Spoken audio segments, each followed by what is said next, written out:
have a plan and schedule for your day. Make yourself and your own well-being a priority. 1 minute of planning can save you up to 10 minutes in execution. And so many people feel like that's a waste of time, but it's not, you know. So have a plan. Ideally, pick a day a week, you know, maybe Friday night before you leave the office, to carefully plan the next week, because then you'll have peace of mind during the weekend. You know exactly what you will be doing on Monday, what you do first, second. Just have a GPS for the day, have a GPS for the week. That will make a huge difference. And in there, have stuff for yourself, for your family, for your loved ones.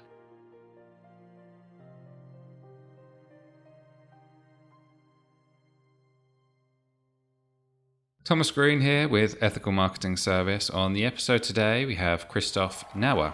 Christoph, welcome. Thank you for having me, Thomas. It is my pleasure. Would you like to take a moment and tell the audience a bit about yourself and what you do? Absolutely, be happy to. My name is Christoph Nauer, and most folks, when I introduce myself, they think it's Christopher or Chris. And so they stumble on my name to begin with. I always say my name became famous with the movie Frozen. I'm originally from Switzerland, and so that's why, my name is Christoph, not Christopher. So just to put that at ease, and in case people wonder about my accent, that's where it's coming from. I'm a business coach specializing in time management. So what I do is I help business owners who are overwhelmed and work too much. I help them to clarify and prioritize their focus so that they can work less and make more money, and in the process have a fulfilling home life as well. My motto is better life, better business. I believe that the business and the personal life are intimately interconnected and cannot be separated. And so when people get into business for themselves, they're usually good and passionate about something. They have a great skill, and they want to be their own boss. And what happen quite often is that the business starts to becoming their boss and driving them instead of the other way around. And that can have really poor consequences on their health, their relationships, and the bottom line. And that's why when I went through a rebranding process a few years ago, my business name became Balance 6, because I believe the 6 that we need to balance are time, money, health, relationship, self-improvement, and higher power or spirituality. When we balance those 6, that's when we are our best. Whether we are a business owner, an entrepreneur, an employee, a manager, a parent, a spouse, it's all connected. So that's in a nutshell what I do. I got recently, about 3 years ago, certified by Brian Tracy as a time management master. And so I can use the skill set that I learned from him and apply it in my coaching practice as well. Well, thank you for the introduction. If you specialize in time management, my guess is you've got a good sort of definition of what that means or what that means to you. So if someone asks you, because everyone has their own opinion, right? What is time management? Well, I would say it's utilizing our 24 hours that we are given to the best of our ability. Make the best use of our time. We always can make more money. We can never make more time. And Warren Buffett puts it perfectly. I can buy anything I want in the world except time. So we're given 24 hours every day. You and I, we have the same amount, no matter what we do. Now, that's why it's so critically important that we spend it the best way possible. We focus on, what I say, what's the biggest ROI? What's the thing that only can be done by you to get your business to the next level, and what could be done by somebody else? So focus on the things that only you can do and delegate out to everything else. Don't waste your time doing things and tasks that could be done by somebody else. Also, make your own well-being a top priority, not an afterthought. In our culture, that's it. We are usually neglecting ourselves. The only time we get this correct is on the airplane, when we are asked to put our mask on ourselves first before we help somebody else.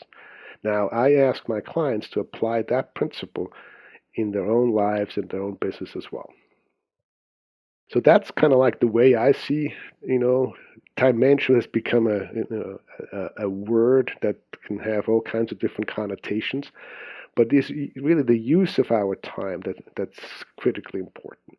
So at the end of the day, we feel a sense of accomplishment, success, and peace of mind that we can actually stop working and have quality time with ourselves, with our family and loved ones, without feeling guilty about, oh, I should have done this and that and this and that as well. Thank you for that.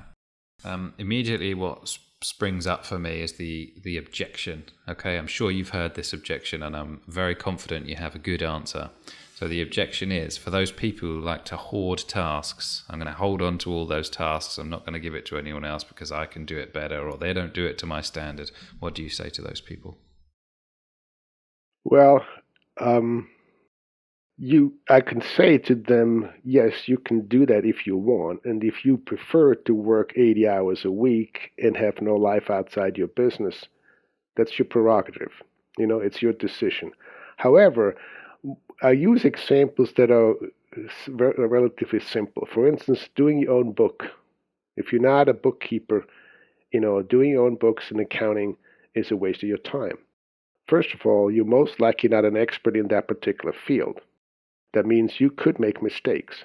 It also probably takes you longer than when an expert does it.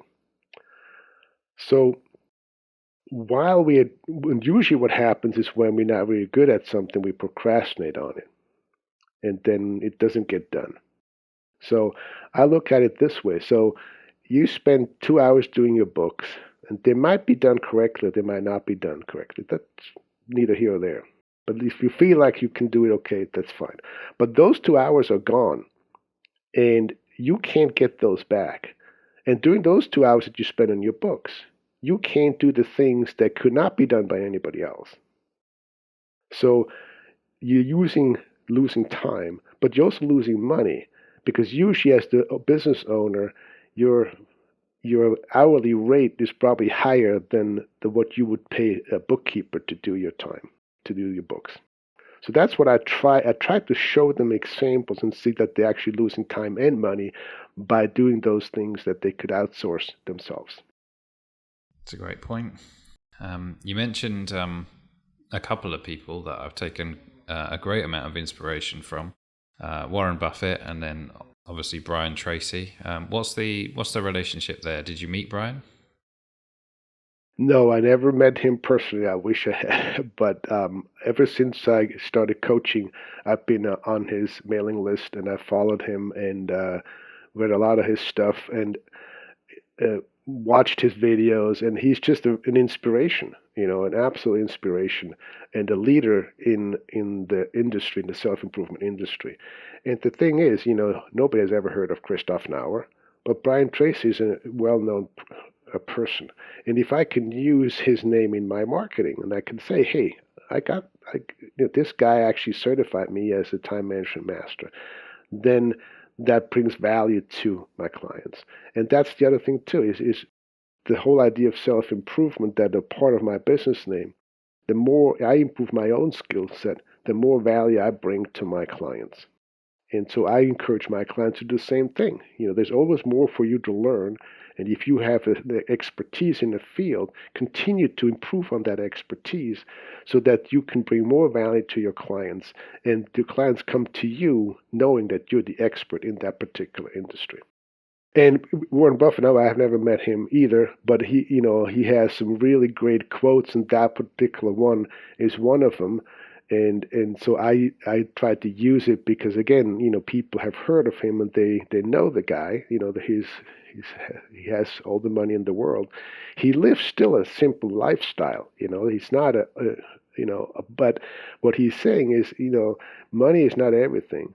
So time is the most precious commodity that we all have. So that's why I think it's so critically important that we use it wisely. Yeah, another great point. In terms of what you learned from Brian Tracy, two-part question. What you learn as a self-development, the best self-development stuff that you learn, and then the time management principles. How would you answer that? Well, I think his there's a couple things. One is the importance of clarity. He says that clarity is the most important concept in time management. And that's why it's so critically important to have clearly defined goals. And for me, in my line of work, I focus on those six, to set goals in those six categories, not just, make more money. We looked at the whole idea of SMART goals, etc. The other one he's talking about is prioritizing. There's so many different ways you can do that. His method is the ABCDE method. And I like to start at the end with the E. E stands for eliminate. What can you eliminate on your to-do list? The famous to-do list, we all hear that over and over again, have to make a to-do list. But we usually put too much stuff on it to begin with. So before we even start prioritizing, go through it and see what we can eliminate. And then we go up to D. That stands for delegate. Quite often, that's one of the suggestions I make to my clients. Put a D on your computer, a little sticky note, to remind them to delegate. So look at all the stuff that's on the to-do list and what can you delegate. And then you can start with the ABC. Basically 8 tasks are what Brian Tracy calls the frogs. Eat that frog. You may have heard that term, has nothing to do with a culinary dish. But he's talking about taking the most challenging and daunting task on first and finishing them. And the human nature is to procrastinate on them and do the easy stuff first. But what that does is the big task doesn't go away. And it actually zaps energy and motivation out of us because we know that big thing is still there. The frog is actually getting bigger and bigger and heavier and weighs us down. When we tackle the big thing first and we do it, we feel like $1 million afterwards. We feel energized and motivated and just ready to tackle the next thing. And that's exactly what he's talking about. And then B tasks are tasks that they're important, but they're not critical. And never to do a B task as long as there's 8 tasks to be done. And the C tasks basically are those things that, they don't really matter too much. And so those are a couple, there's a lot more to it, but those are a few takeaways that I got from him, and I shared those with my clients, and they're critically important, in my opinion. Thank you. Have you got some, should we say, some stories or some impact that's influenced you based on how you applied those into your own life? Well, I have my own coach, so to speak. Part of it is my wife. She's the one holding me accountable and say, hey, when are we going to do this? When are you taking a day off? So the things that I talk to my clients about, she kind of like reminds me, and that's quite often the case that we are, in the self-improvement industry, we have to apply the things that we share with our clients to our own lives as well. And so it's good to have somebody to bounce things off myself, And so that's why we take our time to go places. There's a time when I don't work. I have set office hours. I have a morning routine, which is something I encourage my clients to do as well. It involves, a half hour of meditation, then, a half hour on my stationary bike, and then it's shower time, and after that, my day starts. But that time, that morning routine is my time, and nobody gets to interfere with that. There's times that I've set aside that are mine, and people calling me or emailing me on Sunday, I'm sorry, I don't work then on the weekends. Once in a while I say, okay, if you can't do Monday through Friday, I'm open to having a conversation on Saturday. So because I don't want to be rigid, but I really try to stick to my office hours, and I'm encouraging my clients to do the same. The idea of setting boundaries.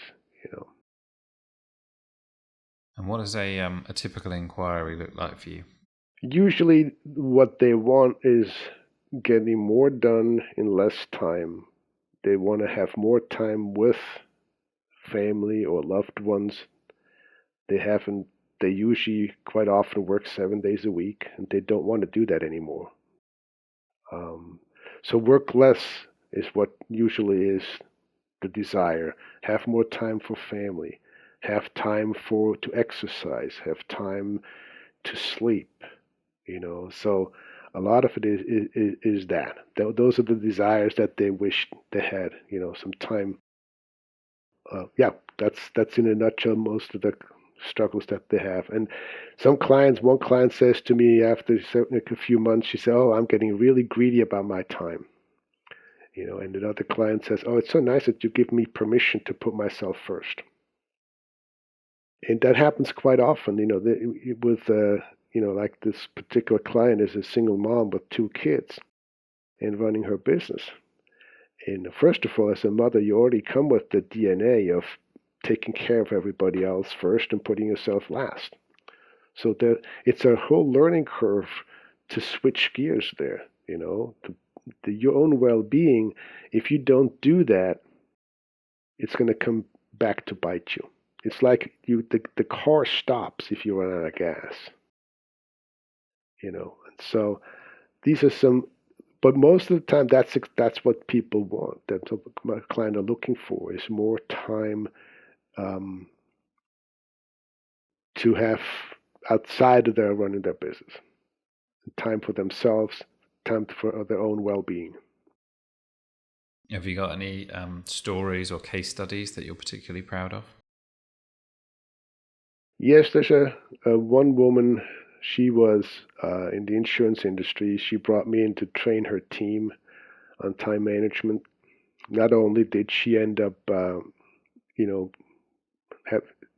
in the Bay Area in San Francisco, so she not only had the best year ever after that, but she was the top producer in her company after that training, and that earned her and her husband a free trip to Scotland. The other thing we found out during the training is I talked to the team, what is it that you bring to the team? What's your special gift and talent that makes the team better because of you? And so we found out that one person was a really excellent lead generator, but could not close a deal. And the other team member was a great closer, but could not generate any leads. And so when that came out, I said, well, do you guys see potential here? Because in the industry was, everybody was supposed to get their own leads and close the deals and then get the commission. But here they had the team and they actually had to use the skill set of the team members, and that really helped them close deals that they didn't before. They were losing before. So it was a great win-win situation. Another client, she was a single mom, 4 kids, and she was trying to start her real estate business. So she was always working, constantly, never a day off, always on the phone. And so I introduced her to office hours, and she said to me, well, you don't understand my industry. And I said, you're correct, I don't. I'm not a realtor, I'm your coach. But I can tell you one thing. If your kids don't ever see you, if you're never present to them, they will resent you. So it took a while for this to really sink in, but eventually she did implement office hours to the point where she had it in her email signature, and the outgoing voicemail message clearly stated when people could expect a call back. Now she is running a multi-million-dollar business. She has about 5 or 6 people on her team. And just a couple of years ago, she called me and said, that when you introduced that concept of business office hours, I know I fought you, but it's the best thing I ever learned from you. And so those are just a couple of them, and I have more on my website. Well, thank you for sharing them. That last one just reminds me of setting expectations with people, because I think especially people in business, they kind of attempt to be flexible so much, and really all the other person wants to know, it's a generalization, I know, but typically people just want to know how they should deal with you. And if you set those boundaries, as you said, or the expectations, people will adjust to them, right? Yes. And the thing is, sometimes, my clients come to me when they have already kind of somewhat trained their clients to expect immediate responses. So now they have to retrain them, and say, hey, I'd be happy to get back to you, but I'm not on call. This is not my job to be on call for you.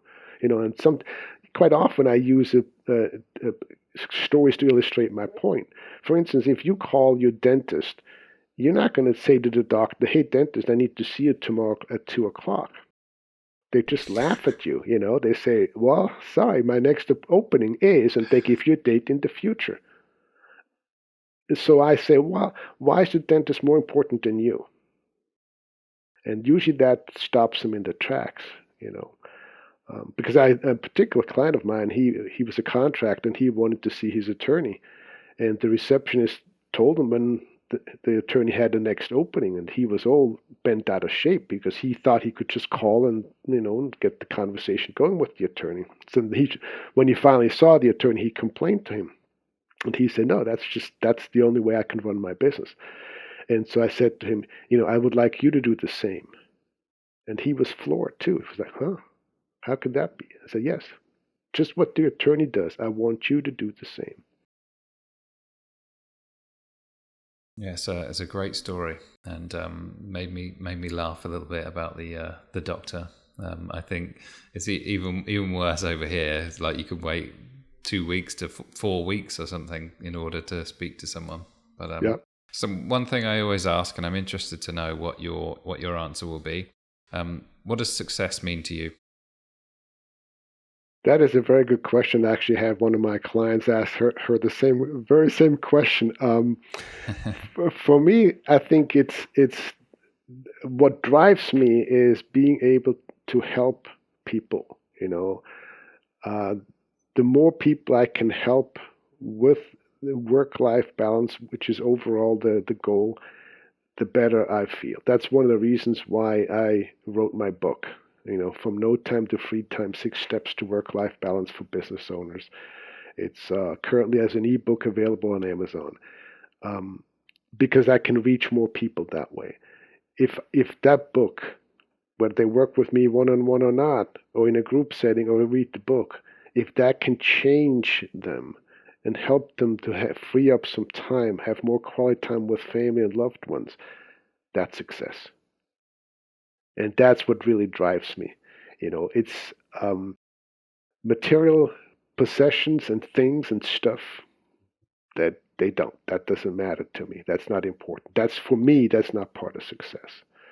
But feeling fulfilled at the end of the day, feeling like a sense of accomplishment and peace of mind, that is success. And that's what I hope and want my clients to experience at the end of the day as well. So under that criteria, are you successful? I think so. I can still be more successful by helping more people. So that's, my goal is to help a lot more people. I'm working on finalizing the print version of my book, and hope that that's be available in a couple of weeks or maybe next month. One of my clients actually said she can't wait for it because then she can actually highlight things and write in the margins. Right now in an ebook, that's not possible. So yes, so and that's one of the reasons I'm looking to be a guest on podcasts to get the word out and reach more people and help more people. I feel pretty successful, and at the end of the day, I feel a sense of peace and accomplishment. That's that's what I like my clients to experience as well. Good answer. How was the writing process for you? It was very interesting. I don't want to belabor the process, but what happened is my coach has been telling me for years that I should be writing a book. And I always had all kinds of excuses because I said, I can talk, no problem, as you can tell, but I'm not a writer. So let's see, that was about maybe 2 years ago. I did a virtual training for uh, the person who became my publisher and writing coach. And then she said after the training, so when are you going to write your book? And I said, oh, I don't know. So again, I had my usual excuses. And then she said, well, you just did a training for my team, right? And I said, yes. And she said, and you recorded it, right? I said, yes. There's your book. And I was like, oh. And so that's how this came to be, you know. Then I had it transcribed, the recording transcribed, and a good friend of mine is actually an editor, and her business name is Structural Integrity. So she took that training that I did and turned it into a book with chapter and et cetera, et cetera. So she gave it structure to it. So because of those two women, I became a published author. Well, congratulations. Thank you. And I would also add that based on the efficiency of that process, it's not a disadvantage.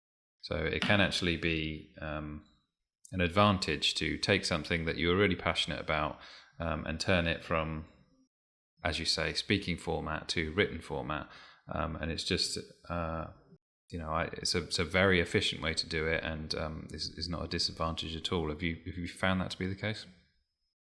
Yes, definitely.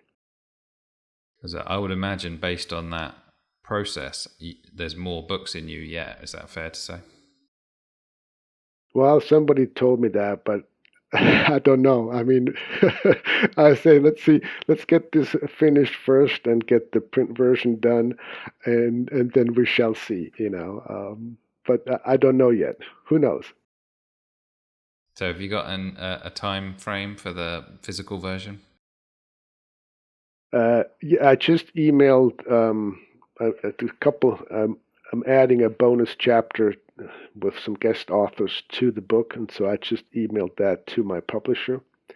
And once that's all done, so I have to wait to hear back from her.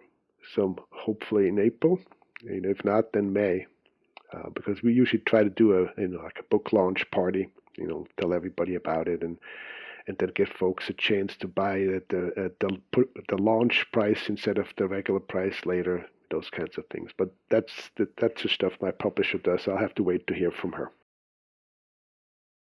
Well, you've got a buyer. I'm interested in the book, so let me know when that does happen.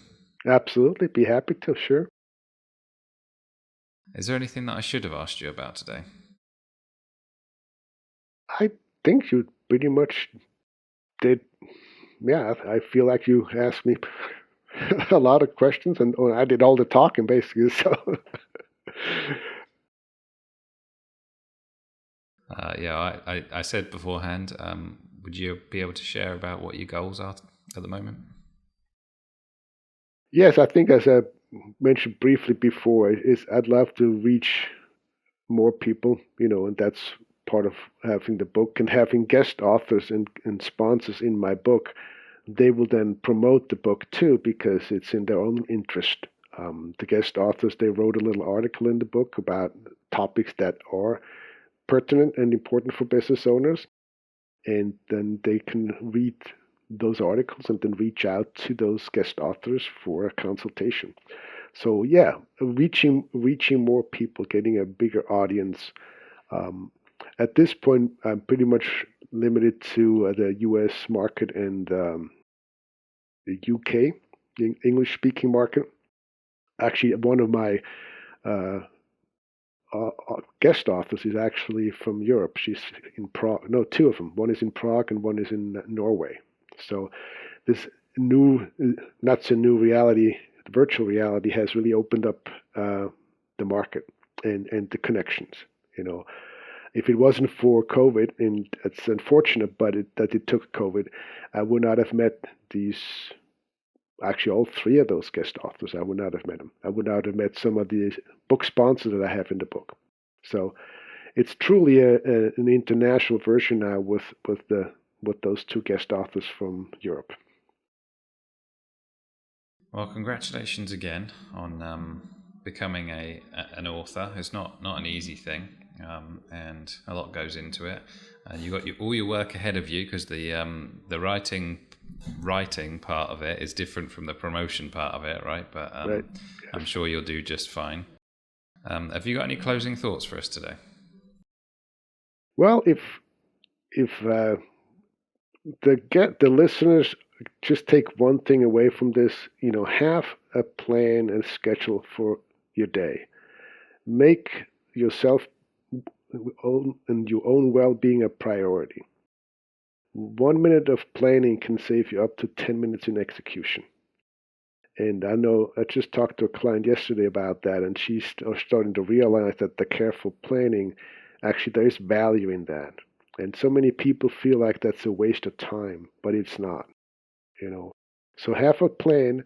Ideally, pick a day a week, maybe Friday night before you leave the office to carefully plan the next week, because then you have peace of mind during the weekend. You know exactly what you will be doing on Monday, what you do first, second. Just have a GPS for the day. I have a GPS for the week. That will make a huge difference. And in there, have stuff for yourself, for your family, for your loved ones. And I have a blog, and I also have a podcast that has on my YouTube channel has some great information for folks. Each episode is only about 15 minutes, but it's packed full of golden nuggets. So if people want to just hop on there on a podcast page, you can access it all from my website, which is balance6.biz. That was the next question, but that answer was brilliant. So I am going to have to put that at the beginning of the episode rather than waiting until the end to make sure everyone sees that part. But just remind us of the website address again, and maybe your best social. Yeah, so it is balance6.biz. The word balance, the number 6.biz. That's my website. You can access all my social media sites from that site, and a YouTube channel is also there. That's really the best way that's the best place to start. Okay, well, for people who are watching or listening, please review the links in the description. And Christoph, thank you for being a great guest today. Well, thank you so much for having me, Thomas. I really appreciate it.